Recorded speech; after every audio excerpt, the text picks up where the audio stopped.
Bismillahirrahmanirrahim. Halo anak-anakku sekalian, semuanya bertemu lagi dengan saya di mata pelajaran yang sama, yaitu mata pelajaran seni budaya. Nah, pada hari ini anak-anak, saya akan melanjutkan pembahasan dari alur pembelajaran yang sudah saya jelaskan di minggu sebelumnya. Yang tentunya pada saat ini saya masuk di kelas 3 MTS.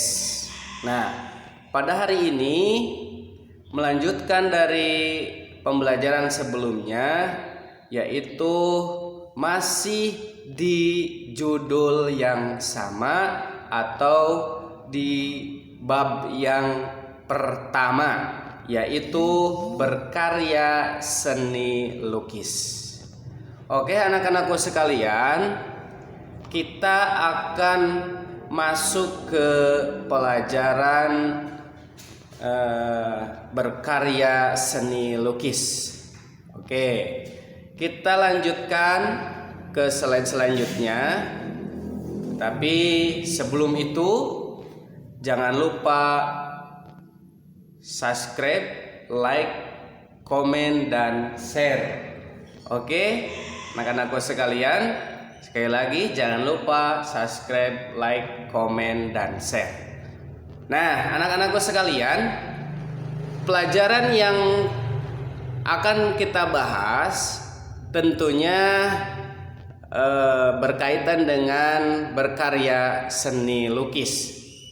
Nah, sebelum kita mencoba untuk mempraktekkan membuat sebuah lukisan, tentunya kita diwajibkan dan diharuskan mengetahui pengertian lukisan tersebut.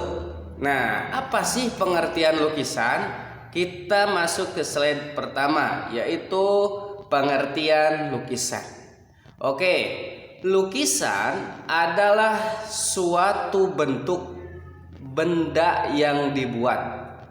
Ya, sekali lagi, lukisan adalah suatu bentuk benda yang dibuat oleh manusia untuk menyalurkan ide, gagasan, khayalan, atau kritikan yang berbentuk gambar. Bisa dipahami anak-anak? Oke, saya ulangi lagi.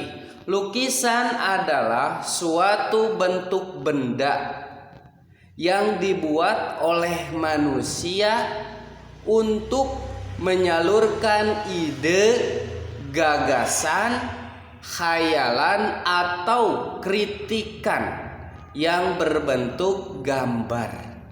Nah, jadi anak-anak, lukisan itu adalah sebuah benda yang dimana benda tersebut dibuat oleh manusia, yang dimana manusia tersebut, lukisan tersebut itu hasil dari ide, gagasan, khayalan, atau kritikan.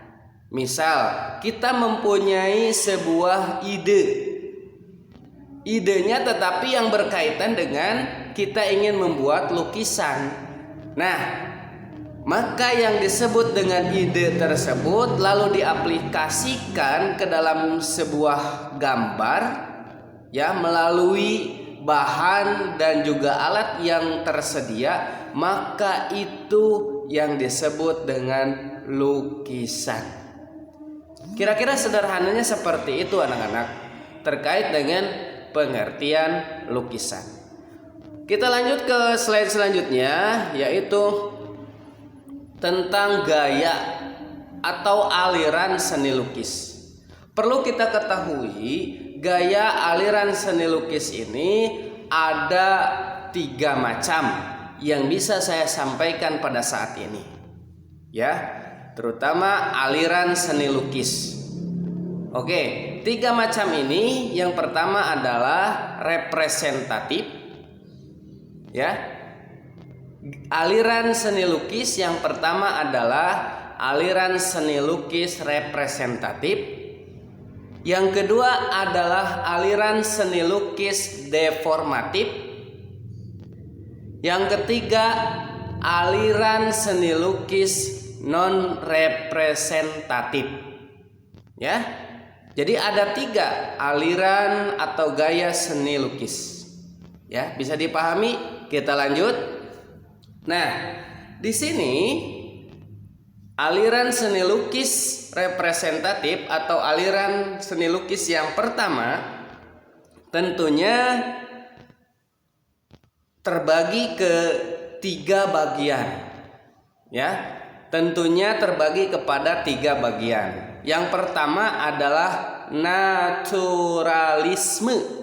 Jadi aliran seni lukis representatif itu diantaranya terbagi kepada 3. Yang pertama adalah naturalisme. Naturalisme itu apa? Tentunya yaitu aliran seni lukis yang penggambarannya ya alami atau sesuai dengan keadaan alam. Jadi natural, sesuatu yang ada di alam itu dimasukkan diserap melalui ide ataupun gagasan lalu diaplikasikan ke dalam sebuah lukisan ataupun gambar tersebut. Ya. Jadi saya ulangi, yang disebut dengan representatif naturalisme yaitu aliran seni lukis yang penggambarannya alami atau sesuai dengan keadaan alam. Oke, saya contohkan. Ketika kita menghayati, ketika kita memperhatikan alam sekitar, baik pegunungan, pesawahan, lalu kita terbesit sehingga menimbulkan ide dan gagasan yang ada di dalam pikiran kita, sehingga ide dan gagasan itu ya berdampak kepada keinginan kita untuk membuat sebuah lukisan ataupun gambar. Nah, setelah keinginan tersebut diaplikasikan melalui berbagai macam bahan maupun alat, kita mengerjakan ide dan gagasan tersebut. Dari mana? Hasil dari pengamatan, hasil dari pencarian. Ya, yang berkaitan dengan yang tadi, yaitu kita melihat alam, diantaranya pegunungan, pesawahan, ataupun yang lainnya boleh. Nah, itu naturalisme, dan gambar tersebut sesuai dengan apa yang kita lihat dan apa yang kita amati. Oke, itu terkait dengan representatif naturalisme. Yang kedua, representatif realisme. Kalau kita mendengar realisme biasanya realita, ya, asalnya dari kata realita. Nah, apa sih itu? Yaitu aliran seni lukis yang memandang yang memandang dua tanpa ilusi, apa adanya tanpa menambah atau mengurangi, apa adanya tanpa menambah atau mengurangi objek. Penggambarannya sesuai dengan kenyataan hidup. Contoh, realisme ini biasanya yang berkaitan dengan realita. Kalau natural biasanya lebih kepada naturalisme itu lebih kepada sesuatu yang contoh gambar pemandangan itu ada merah, kuning, hijau gitu kan, atau misalkan ada pohonnya di sebelah mana. Nah, kalau realisme itu biasanya ada sebuah tambahan warna di dalamnya, tetapi keadaannya realita. Contoh di pasar, kita mengamati, memandang pasar, keadaan pasar seperti apa, ya. Nah, keadaan pasar seperti apa, lalu muncullah sebuah ide dan gagasan yang dimana nanti akan berpengaruh kepada keinginan kita untuk membuat lukisan dan gambar keadaan sebuah pasar. Jadi lihat realitanya pasar seperti apa. Jadi tidak ada istilahnya batasan di dalam warna. Kalau realisme ini ya boleh menambahkan kuning, hijau atau semua warna di dalam lukisan itu boleh ditambahkan. Beda lagi dengan naturalisme. Naturalisme itu natural, apa adanya. Yang kita lihat, warna yang kita lihat harus sesuai dengan gambar yang kita gambar, atau gambar yang kita buat harus sesuai dengan apa yang kita lihat. Itu naturalisme. Tetapi realisme ini boleh menambahkan terutama dalam warna, ya, tetapi tetap harus ada di dalam kaidah realita, ya, realita pasar seperti apa, ya. Jadi tidak ada istilahnya bentuk yang di luar keadaan. Misalkan ada bentuknya lonjong manusia, itu tidak ada, ya. Itu ada lagi nanti pembagiannya. Nah, anak-anakku sekalian, jadi yang pertama naturalisme, yang kedua adalah realisme, yang ketiga adalah romantisme. Apa sih romantisme itu? Aliran lukisan romantisme itu adalah yaitu aliran seni lukis yang lebih bersifat imajiner. Imajiner itu biasanya asal katanya jadi imajinasi. Imajinasi apa sih? Bayangan-bayangan lah, gitu. Ya. Yang selanjutnya melukiskan cerita-cerita yang romantis, peristiwa yang dahsyat atau kejadian yang dramatis. Jadi kalau romantisme ini di luar dari penghayatan, di luar dari penglihatan, tetapi ini hasil daripada imajiner atau imajinasi yang timbul dalam pikiran kita, tetapi lebih kepada cerita-cerita yang romantis. Namanya juga lukisan atau temanya romantis, atau misalkan peristiwa yang dahsyat apa gitu kan. Nah, biasanya itu masuk kepada tema lukisan representatif romantisme. Nah, jadi ada 3 ya anak-anak. Yang pertama untuk kategori representatif ini adalah natural, realita, atau romantis. Ya, jadi ada 3. Oke anak-anak, saya kira cukup untuk tema representatif. Kita lanjut ke tema yang kedua, yaitu tema deformatif. Tema deformatif ini sama, punya 3 bagian, ya. Tema deformatif ini sama, punya tema bagian. Nah, di sini nih, ya, deformatif. Oke, yang pertama adalah pembagiannya ekspresionisme. Ekspresionisme itu ekspresi, ya, dari kata ekspresi. Apa sih itu?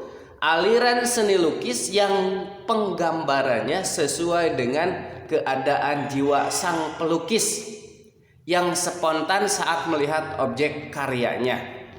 Jadi ekspresi biasanya.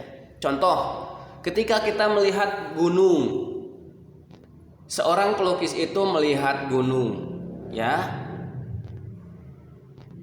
Nah, biasanya ketika seorang pelukis itu melihat gunung, lalu ada campur, ya, ada campuran dari keadaan jiwanya. Contoh, ketika seorang pelukis itu melihat gunung dan seorang pelukis itu sedang dalam keadaan galau, maka gunung itu diibaratkan, ya, ibaratkan apa gitu kan, yang bersangkutan dengan keadaan jiwa sang pelukisnya, baik dalam keadaan marah, dalam keadaan galau, ya biasanya seperti itu.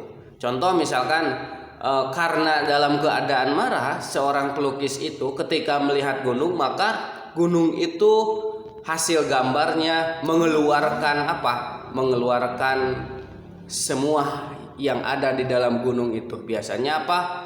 Asap tebal, larva dan lain sebagainya. Nah, biasanya seperti itu. Jadi itu ekspresionisme. Karena apa? Karena ada sangkut paut dengan apa yang kita lihat dan apa yang kita rasakan. Oke. Yang kedua, adalah deformatif impresionisme. Apa itu? Aliran seni lukis yang penggambarannya sesuai dengan kesan saat objek tersebut dilukis. Jadi kesannya apa? Ya, kesannya apa? Lukisan tersebut. Apakah memang lukisan tersebut masuk ke dalam yang tadi? Boleh disatukan. Saya kira boleh disatukan antara romantisme, representatif dan lain sebagainya. Boleh disatukan. Aliran seni lukis yang penggambaran sesuai dengan kesan saat objek tersebut dilukis. Ketika pelukis itu menggambar, biasanya imajinasi itu tidak sekaligus ada. Biasanya, pelukis itu menggambar sebuah lukisan tanpa ada didasari dengan tujuan tertentu. Ya, karena ini dadakan. Ketika seorang pelukis itu melukis sebuah lukisan dadakan, ya sambil istilahnya nyantai dan sebagainya. Nah, terus bertambah lagi ide, sehingga lukisan itu menjadi sebuah kesan, di mana kesan tersebut datang ketika lukisan itu dibuat. Ditambahkan lagi, bentuknya ditambahkan lagi. Nah, itu saya kira terkait dengan impresionisme. Ya, kalau ada yang salah, kalau ada yang istilahnya mengoreksi, silakan. Terkait dengan pendapat saya, terkait dengan deformatif impresionisme. Oke, yang ketiga. Maaf anak-anak, saya salah menyebutkan tadi, ternyata ada 4 ya. Yang ketiga yaitu aliran seni lukis yang penggambarannya menyerupai bentuk-bentuk yang sering terjadi dalam mimpi. Contoh, ya, bentuk biasanya dalam mimpi itu apa sih? Bentuk apa gitu kan? Pasti anak-anak sekalian pernah bermimpi, ya. Ada yang memang seseorang biasanya mendatangi kita, ya. Dan seseorang tersebut misalkan tidak terlihat kepalanya atau tidak terlihat wujudnya. Nah, biasanya seorang pelukis itu melukiskan sesuatu yang ada di dalam mimpinya, dituangkan ke dalam sebuah gambar. Nah, gambar tersebut ya memang seperti itu. Memang seperti apa adanya, sesuai dengan apa yang dimimpikannya. Saya kira itu terkait dengan deformatif surrealisme. Nah, anak-anakku sekalian, yang selanjutnya adalah kubisme. Kalau kubisme saya kira bisa ya cukup sederhana. Ini menyangkut dengan bentuk-bentuk yang yang sering kita lihat. Misalkan kubisme itu bentuk segitiga atau bentuk segi 4 atau segi 5 bulat. Nah, itu masuk ke dalam aliran seni lukis deformatif kubisme. Kita sering lihat kan? Sering lihat lukisan yang berbentuk segitiga, tambah lagi segi 4, segi 5 disatukan, gitu kan? Ada, ya. Ya, aliran seni lukis ini menggambarannya berbentuk, ya, berupa bentuk-bentuk besar geometris seperti kotak dan lain sebagainya. Nah, saya kira itu untuk deformatif kubisme. Nah, anak-anakku sekalian, jadi ada 4 ya terkait dengan aliran seni lukis deformatif, yaitu ekspresionisme, yang kedua impresionisme, yang ketiga surrealisme, yang keempat adalah kubisme. Nah, itu aliran seni lukis deformatif. Yang selanjutnya, yang terakhir ini adalah non representatif. Dari namanya juga non representatif. Di awal kita masuk kepada aliran yang pertama representatif. Sekarang yang ketiga itu non representatif. Jadi pakai non ya. Oke, apa sih non representatif itu? Suatu aliran seni lukis yang penggambarannya dengan bentuk yang sulit untuk dikenali atau dengan kata lain bersifat abstrak. Oke, anak-anak, kalau non representatif ini adalah kategori lukisan yang kadang-kadang tidak bisa atau susah dimengerti oleh seseorang yang melihat lukisan tersebut. Kita sering mengalami ketika kita datang, ketika kita jalan-jalan kemanapun, ya, baik ke rumah orang, baik ke museum atau ke tempat-tempat hiburan, biasanya suka ada lukisan yang dimana lukisan itu tidak bisa dimengerti. Apa sih maksudnya lukisan tersebut ya, anak-anak? Begitu. Bentuknya seperti apa? Pemandangan bukan, begitu kan? Gambar hantu juga bukan, begitu kan? Kubisme juga bukan. Pokoknya susah untuk dimengerti. Nah, lukisan tersebut tentunya masuk ke dalam aliran lukisan non representatif. Oke, anak-anakku sekalian, saya kira itu materi pada saat ini. Mudah-mudahan semuanya bisa dimengerti, mudah-mudahan semuanya bisa dipahami. Kalau tidak ada kalau kurang mengerti, kalau kurang bisa dipahami, saya kira itu adalah kunci di mana kalian bisa mencari kekurangan, ketidakmengertian kalian di sumber-sumber yang lain. Tugasnya, saya kira silahkan rangkum materi ini di dalam buku seni budaya, lalu boleh kalian mengirimkan lewat WA wali kelas kalian, ataupun kalaupun tidak, jangan memaksakan.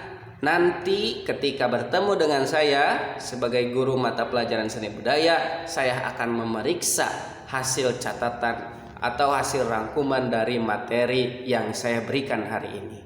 Oke, anak-anakku sekalian, jangan lupa kalian like, komen, apalagi sobrek ya, boleh kalian like, komen, sobrek ya, dan lain sebagainya. Boleh kalian seperti itu. Nah, yang terakhir, sekian, terima kasih apa yang dapat saya sampaikan. Mudah-mudahan bisa dimengerti, mudah-mudahan bisa dipahami. Wassalamualaikum warahmatullahi wabarakatuh.